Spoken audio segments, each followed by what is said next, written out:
Are you going to stand for leader, Steve? Well, what I'm going to do today is release a paper which sets out what the next Prime Minister needs to do if they don't want to be the last Prime Minister of the Conservative Party, because we're really in the last chance saloon now. You know, coming fifth in a national election on single digits, the polls showing we'd be down to 26 seats if we had a general election. We're in the last chance saloon. So what I'm going to do is set out what a Prime Minister ought to do if we're going to leave successfully. And we'll, no doubt, over the next few days have conversations with the candidates about what they would do. And we'll see where we land on Monday. Right, so you still haven't made a final decision. You may run. So I'm listening very carefully to my Conservative colleagues. I'm very clear what I would do if I was Prime Minister. But the reality is you have to ask, could the candidate win the competition and become Prime Minister? What would they do in office? In particular, how would they get over the hump of delivering Brexit? And would they go on to win a general election by deserving to win it? Is there anybody... I can answer the middle question very strongly. I'm going to publish the paper. I know exactly what I would do. But there's no escaping that I don't have cabinet experience. I've got a great year's experience in government, on a cabinet subcommittee, working right across government, putting through the most important act in our lives, but I've not been in the cabinet, and there's no getting past that for some of our colleagues. So at the moment, having published that paper, who would you back? So I'm not going to announce that today on this programme. Right now, today, I'm going to go on, set out what ought to be done, listen carefully to the candidates, and we'll see where we land on Monday. Right, because if you look at the sort of things that you would like to see in terms of delivering Brexit, Dominic Raab or Andrea Leadsom might be two potential candidates for you. Is that right? Or Esther McVey or Boris Johnson, yeah. Boris Johnson, even with the headline moderates backing Boris Johnson for Prime Minister, I mean, how could a Boris Johnson leadership satisfy both you and what's going to be printed in your paper and also others like Oliver Dowden and Robert Jenrick? So Oliver Dowden, Robert Jenrick and Rishi Sunak are all excellent Conservative colleagues with whom I get along very well, including working with them in government. But that's not what we're talking about. Well, let's not exaggerate splits of opinion. I'd be very delighted to work with the three of them in due course. We're all Conservatives and we agree on most things. Right, but Boris Johnson is your former Vote Leave colleague. Why don't you just give him your endorsement? Well, at the moment, the position we're in is we need to be clear, most of us as Eurosceptics, we need to be clear that we don't repeat the mistakes that have been made since the last leadership election. And so this is a decision to be taken with a great deal of care and caution. And that's why, with the support of a number of colleagues who are listed in the foreword to the paper, I'm going to set out what we ought to do and then we're going to have the conversation with them. Do you trust Boris Johnson? In politics, with everybody, I prefer to rely on them to strive towards their goals. And what Boris Johnson wants to do is be Prime Minister and deliver a Conservative majority. And I think you can absolutely rely on him to deliver those goals. But I also think that Dominic Raab, Esther McVey and others are very, very talented people. And we need to talk to each of them and see what they would do in office. It's interesting that you say you can rely on him to deliver those goals, because to my mind, one of the best attack lines that any of the other campaigns could use against Boris Johnson was that he made... Well, it's not that he made no impression as Foreign Secretary. He made a very bad impression as Foreign Secretary. He was, to some of your Conservative colleagues, would describe him as being incredibly embarrassing when he was in the Foreign Office, not just in terms of the way that he messed up the case of Nazanin Zaghari-Ratcliffe, but also his demeanour that was revealed for everyone on the Inside the Foreign Office programme. He didn't distinguish himself, if we're being as kind as we possibly can, as Foreign Secretary. So how do we know that he's going to be a good Prime Minister? Well, there are a number of people who are standing for the leadership of the Conservative Party who have a distinguished record of achievement in office. And one of those people is Boris, but I'm not here today as a member of the Boris Johnson campaign team, so I don't want to get too drawn into either defending him or attacking him. But are you worried that he's going to face both ways in order to appeal to enough Remainer MPs, Tory MPs and Leavers like yourself, that in the end you will never be sure what he may or may not do on Brexit? No, and for this reason, because this is a time of existential crisis for the Conservative Party, and many people will say that doesn't matter. But for me, I'm a Conservative because I believe the Conservative Party is our best hope of decent, civilised, free market government. So if we want to have decent, civilised, free market government, we've got to secure our exit from the European Union, and that means this is going to be a time not for picking up votes here and there, but for planting a stake in the ground and saying we're going to do that. Different styles of leadership are available, and in a moment of existential crisis, if you like, a life and death moment for the Conservative Party, that is not a moment for a participative style of leadership. It's a time to be very directive with a clear plan, and I'm looking for a candidate who will do that. Stephen, is he the runaway candidate at the moment, Boris Johnson?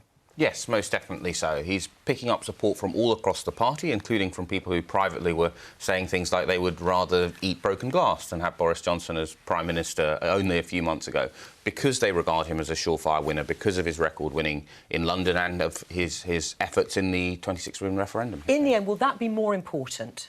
The person who can win, who is the most likely to win a general election, rather than the points that you're going to list in your paper that they have to be fulfilled?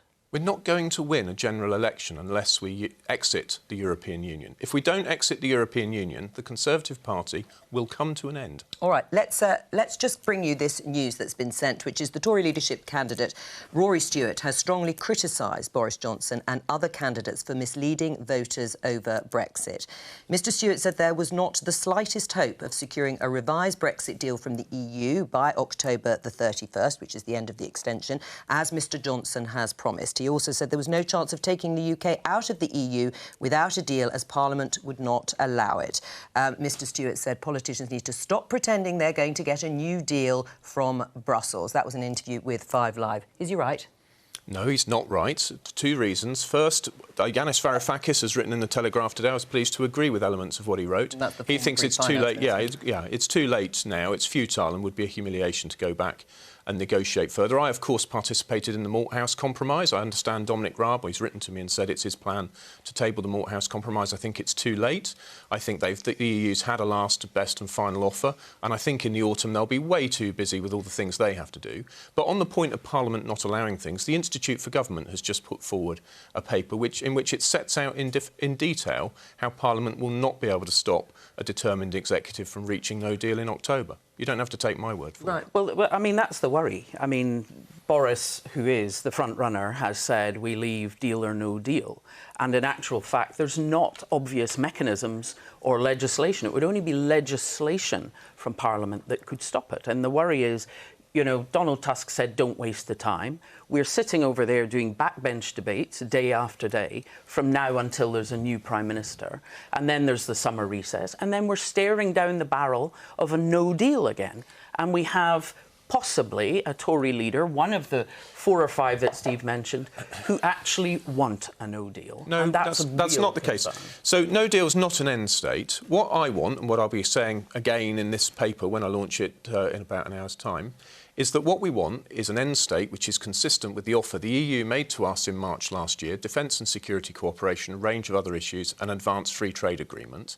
That's what we should arrive at for the whole United Kingdom. We'll set out in detail how to do it. The papers are linked on my website. We know what to do, we know how to do it, and we want to get a deal. But the way we get to that deal... They solve the Irish border, which has been the main obstruction for your party over in Westminster. So we're ready to table a treaty. We've got a treaty which government could adopt and table. Prosperity UK are working right now on full detailed arrangements for it. It is, of course, in the interpretive instrument agreed with the EU, which you should take as a sign that it's possible. Otherwise, surely the EU wouldn't waste our time with something it didn't believe could be done. But, Steve, do you accept there is a risk? How worried are you by the prospect of a general election? If there is a new Conservative leader like Boris Johnson who says we will leave the UK at the end of October, come what may, in other words, will pursue a no-deal Brexit at that point if there isn't a deal agreed, because we know there are Conservative MPs who have pledged no confidence of government in that scenario.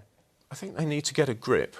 Only until recently, so it was a policy. policy. Hammond need to get a grip. Oh, he absolutely does. He has been one of the greatest impediments to our successful exit from the European Union. Until recently, it was absolutely the policy of the government that no deal was better than a bad deal. And he really should stand by that. It is necessary now for us to find a different route to a deal with the EU. I will set that out at 12:30 in the House of Commons. Well, it's interesting that Rory Stewart doesn't seem to think there is a route to actually having a revised deal. I'm going to say, by the way, goodbye to both of you. Thank you for coming in. Welcome our next set of guests. Is he right, Rory Stewart, that actually...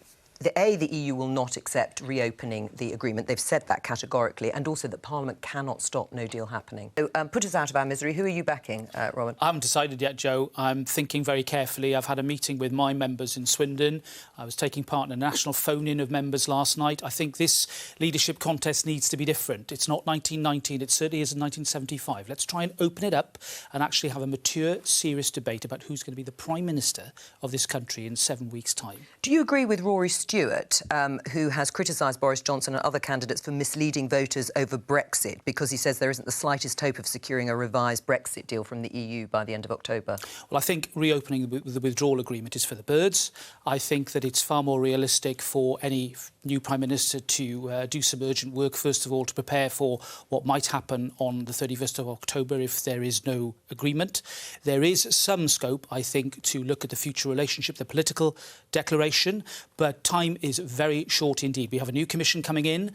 Although the civil servants will be in Brussels, I think my concern is that there might not be the political leadership in Brussels to achieve something meaningful. But on the basis of that, you couldn't support Boris Johnson, who says we will leave, come what may, at the end of October, or Esther McVey, or Andrea Leadsom, or Dominic Raab. Well, I won't support a candidate who deliberately pursues a policy of a crash-out. And I think that is important. Well, that probably includes them, doesn't it? Well, look, I need to examine very carefully what each of them are saying. I think some of them are probably more deliberate than others.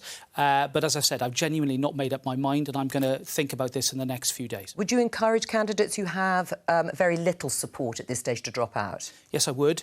I think that it was legitimate for the 1922 to change the rules yesterday because actually the contest hasn't begun.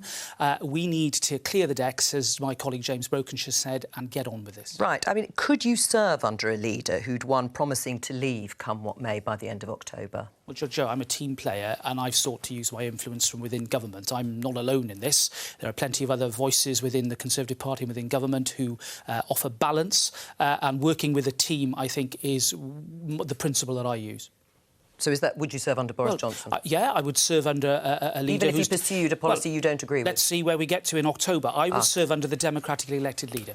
This is the really interesting thing about the contest, is that there was, before the contest formally started, a sort of stop Boris operation. But then when Dominic Raab started standing, actually he's the candidate who the moderate MPs are much more worried about because they don't think they'd be able to move him on certain issues. And so you've got people like Amber Rudd and so on who are going to back Boris because actually that will be something that they see him as being more of a political chameleon. They see him as being a safer option for moderate MPs than Dominic Raab. Let's just have a look